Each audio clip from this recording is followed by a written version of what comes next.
Welcome to Mind Body Besties, your weekly reset with real talk, a little laughter, and the kind of honest conversations you'd have with your closest friend. I'm Katie, a therapist. And I'm Rachel, a naturopathic doctor. We're here to share the personal stories, struggles, and wins that have shaped our own health and happiness. This isn't a lecture, it's a safe space to slow down, connect, and feel a little more human again. So grab your coffee, get cozy, and let's reset together. Hi everyone, it's Rachel today. I'm doing a solo cast.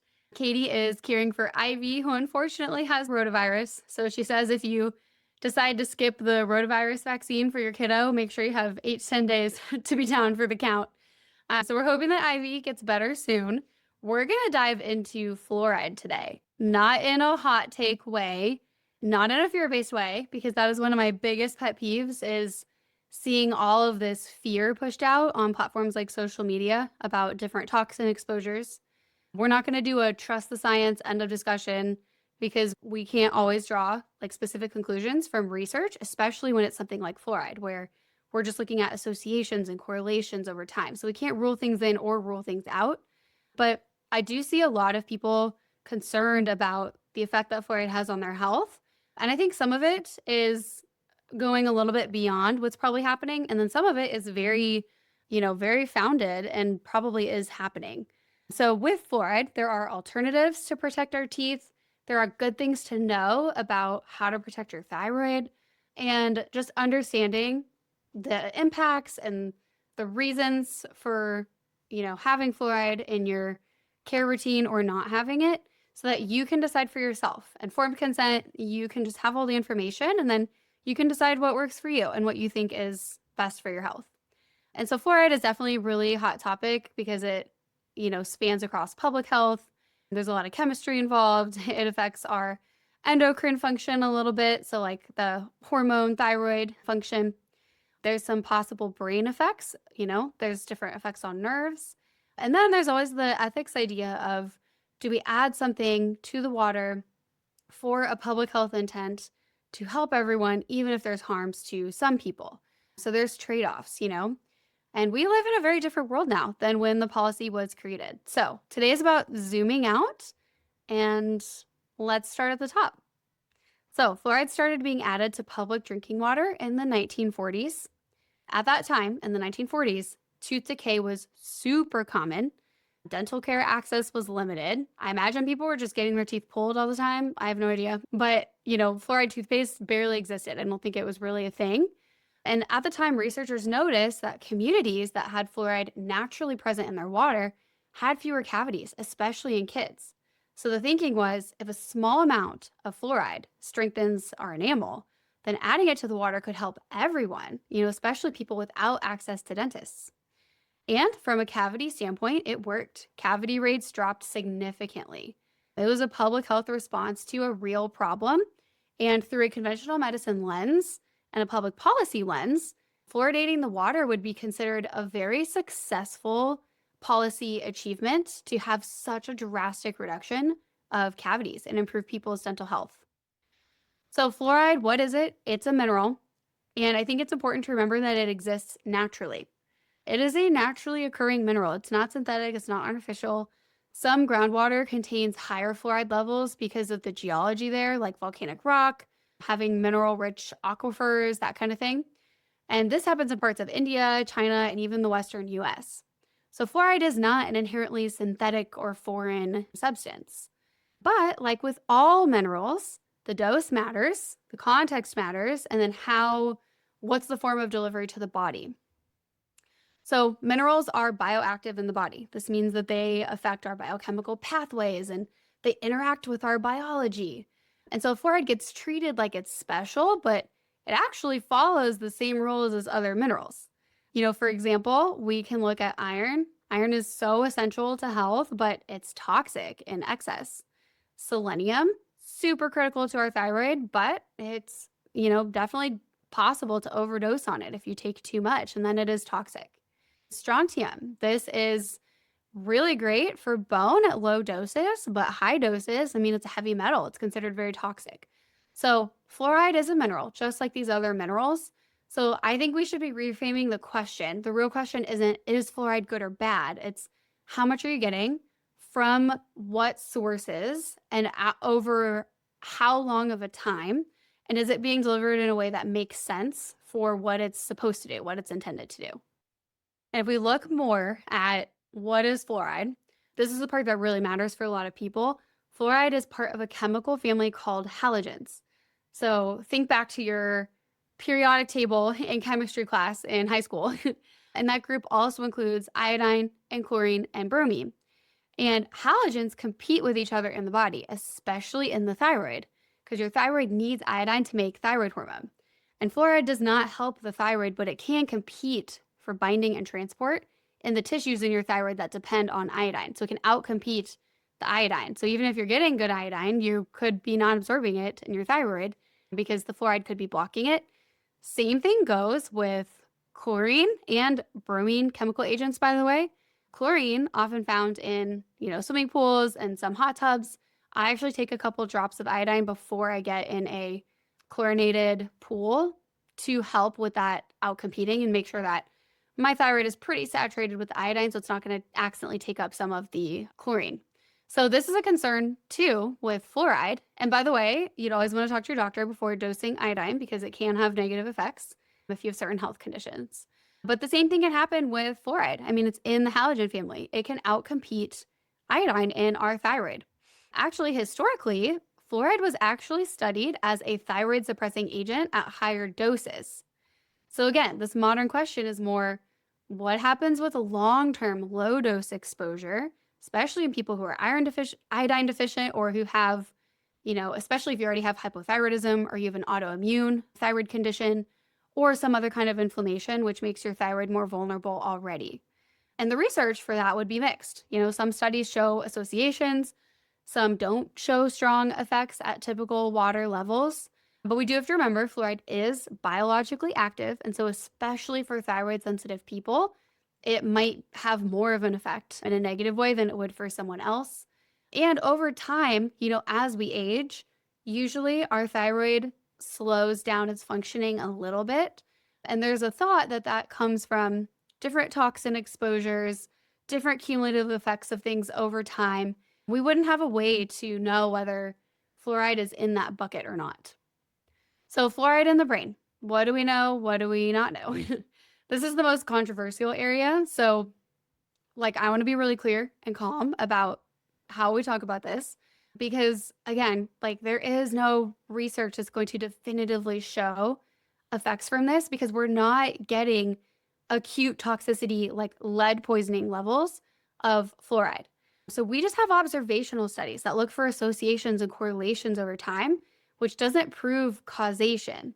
We would need a randomized, double-blind controlled study to really show us good data on causation. And we're never going to have that because ethically, that would be not okay to do that study on someone.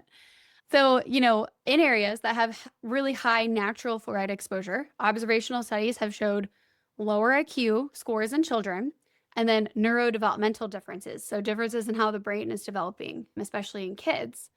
And in those studies, the fluoride that was measured was often way higher than what's in US water. And there are a lot of confounding factors, which is, confusing variables like lead exposure, nutrition, poverty. It's really hard to separate that stuff out. So there's inconclusive data about how fluoride affects the brain and mental health. We know at high doses, it is toxic to the brain, but because minerals are dose dependent, we don't know for sure if it's toxic at low levels. We can extrapolate that maybe it's not great if it's toxic in excess, but salt is technically toxic at a certain dose, and we actually need salt to live. So it's an area where we're never going to be able to say for sure yes or no. There is a conspiracy claim about fluoride calcifying the pineal gland. So you'll often hear, if you're in the holistic realm, that fluoride calcifies the pineal gland, it suppresses consciousness, and the government added it in the water to use it as mind control. The pineal gland does naturally accumulate calcium deposits with age. Fluoride has been detected in calcified tissue in some studies. And so fluoride, because it's a mineral that does pair and gather in calcified areas, it's going to go places probably where things naturally calcify because our pineal gland naturally already calcifies. And because fluoride would be found in the body naturally, even from a lot of natural, water sources and ground sources, then there's no credible evidence out there that water fluoridation is targeting the pineal gland specifically. And so I think that this honestly represents a lot of distrust toward, different institutions and a lot of fear. And all of those can be very founded. I don't personally believe that fluoride was added to the water on purpose to suppress consciousness and for mind control. Alternatives to fluoride. So hydroxyapatite. This is my favorite alternative. I haven't used fluoride toothpaste in at least 8, 9 years, probably 10 years now. And my teeth have been great. So I'm a big fan. Hydroxyapatite is the actual mineral that your teeth and your bones are made of. So if you use hydroxyapatite as a tool, it rebuilds your enamel. It fills in the microscopic defects in that enamel. It can reduce sensitivity. It definitely has reduced mine, although fluoride reduces my sensitivity more. So we'll kind of talk about how that works with the nerves. And then it helps prevent cavities. Studies show that hydroxyapatite in toothpaste actually performs comparably to fluoride for cavity prevention when it's used consistently. It's been used safely for decades, especially in Japan as a notable country where it's been used for a long time.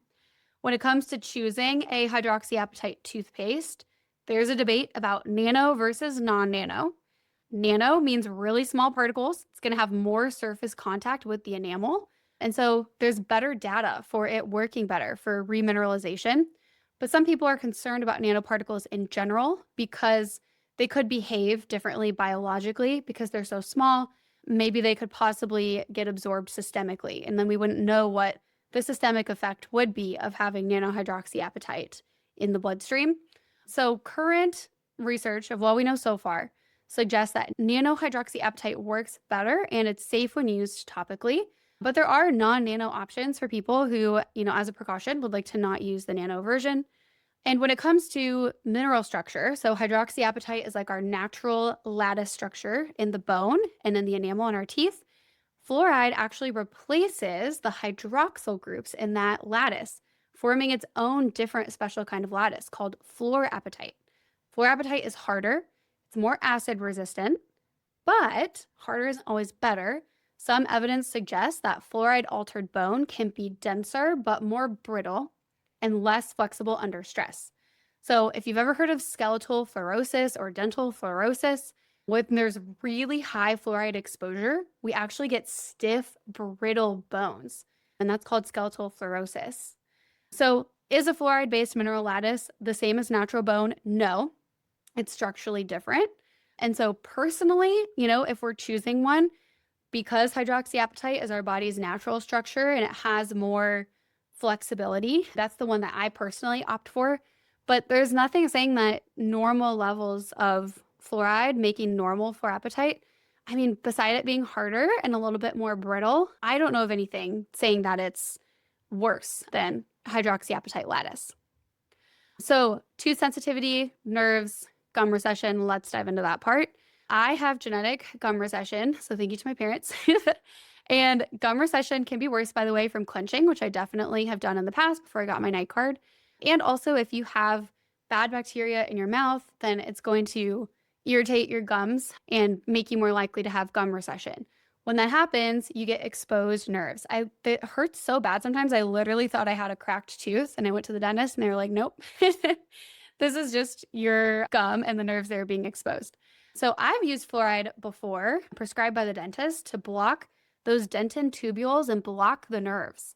Once I switched to hydroxyapatite, I haven't needed to use that, except I still do use it twice a year. The night before I have my 6-month dental cleaning, I apply a fluoride prescription toothpaste to my gums where the recession is so that it blocks those nerves so I don't have as much pain when I get the scraping during the dental cleaning. So hydroxyapatite, it actually can also help with tooth sensitivity because of what its physical structure is doing. So It's repairing the structure. It's physically filling those tubules where the nerve sensitivity happens. So both are helping. I mean, different ones can work better for different people. And the fluoride toothpastes that are for sensitive teeth usually also have potassium nitrate in them, which is really helpful for desensitizing and blocking the pain signals from the nerves there. Water filters. So I have a water filter that filters out fluoride because I personally know that I'm getting hydroxyapatite. I'm trying to lower my toxic exposure load. I'm not doing it from a fear-based perspective. I'm just using it from an informed perspective of, this is something I know about. This is an option that I do have that is accessible to me. So, because I know the pros and the cons, why not? Why not filter it out? But what most people don't know is that most common water filters do not remove fluoride. So the one in your fridge, the Brita pitcher, those are just taking out chlorine and helping with taste and odor. The only filters that can actually reduce fluoride would be reverse osmosis, which you have to add minerals back because it's not just removing fluoride, it's removing all of the minerals, distilled water, and then there are some activated aluminum filters, which honestly, I don't know the whole pro con on those because aluminum is also something that we have some hesitancy around. So personally, I stopped using my Berkey aluminum-based fluoride remover white filters that I had back when I used a Berkey, and then specialized ceramic filters. Big picture of everything is when we think back, we zoom out, we're looking at this from a big picture, bird's eye view. We didn't have alternatives to fluoride in the 1940s. We didn't have regular dental care. The benefit definitely outweighed anything that came from systemic exposure. Today, the benefit, it's topical. So the only benefit we're getting is, from my understanding, that second where as you drink the water, the fluoride in the water passes through and touches your teeth. We do have alternatives. We have hydroxyapatite. And we know that exposure is cumulative. And so it's reasonable to ask, should we do a topical dental intervention as the main way of helping with people's health on a public level dental perspective, rather than delivering this systematically to everyone and not allowing people to opt out because it's in the public water? So I'm not saying that fluoride is good. I'm not saying it's bad. I think that there are pros and there are cons.